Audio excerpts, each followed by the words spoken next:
প্রিয় সপ্তম শ্রেণী, আজকে আমরা বাংলাদেশ ও বিশ্ব পরিচয় পাঠ 4, 5 এবং 6 আলোচনা করব।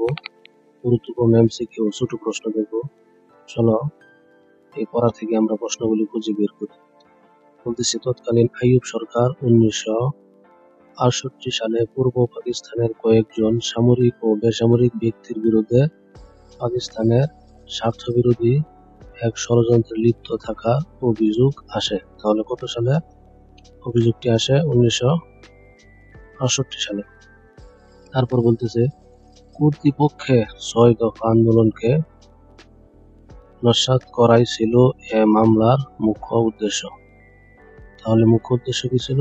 6 দফা আন্দোলনকে বাতিল করা।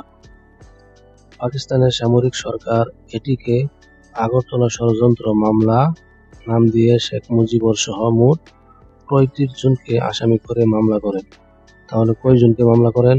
35 জনকে। মামলাটির নাম দিয়েছিল কি? আগরতলা ষড়যন্ত্র মামলা। মামলা বলা হয়, আসামিরা ভারতের যোগসাজশে পূর্বে পাকিস্তানকে পাকিস্তান রাষ্ট্র হতে বিচ্ছিন্ন করে এটি একটি স্বাধীন রাষ্ট্র গঠনের চেষ্টা করছে।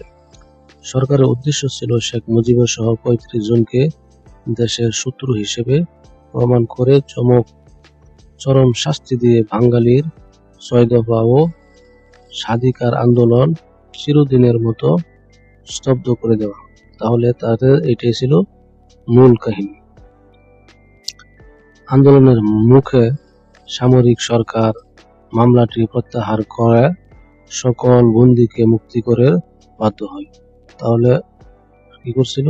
দেখো, আন্দোলনের মুখে সামরিক সরকার কি করছিল? সবাইকে মুক্ত করে দেওয়া হয়েছে।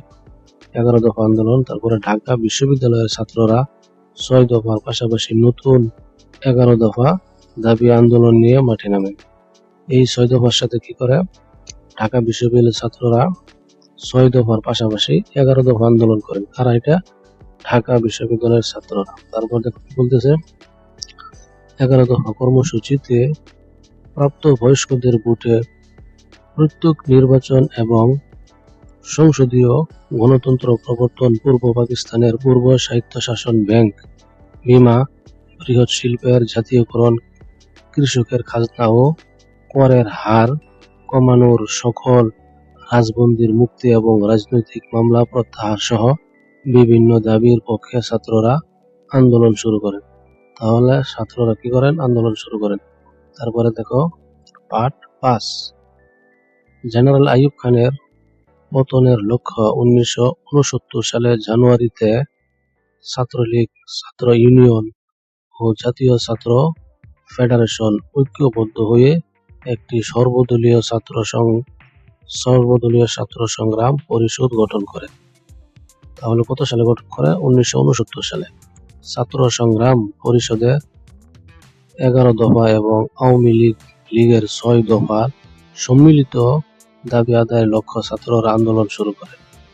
সরকার এই আন্দোলনকে দমন করার জন্য পুলিশ নির্যাতন শুরু করে। এইভাবে গল্পটি করবে। এখন আমরা প্রশ্ন দেখি। 20টি এমসিকিউ প্রশ্ন দেখব। 1 নম্বর, আগরতলা মামলা দায়েরের কথা হয় কত সালে? 1968 সালে। আগরতলা মামলার প্রধান আসামি ছিলেন শেখ মুজিবুর রহমান। আগরতলা মামলায় মোট কয়জন আসামি ছিলেন? উত্তর হলো 35 জন। তারপরে আগরতলা মামলার প্রকৃত উদ্দেশ্য ছিল কি? উত্তর হলো 6 দফা আন্দোলন দমন। আগরতলা 11 দফা আন্দোলনের সূচনা করে ঢাকা বিশ্ববিদ্যালয়ের ছাত্ররা। 69 গণঅভ্যুত্থান শুরু হয় 1969 সালের জানুয়ারিতে।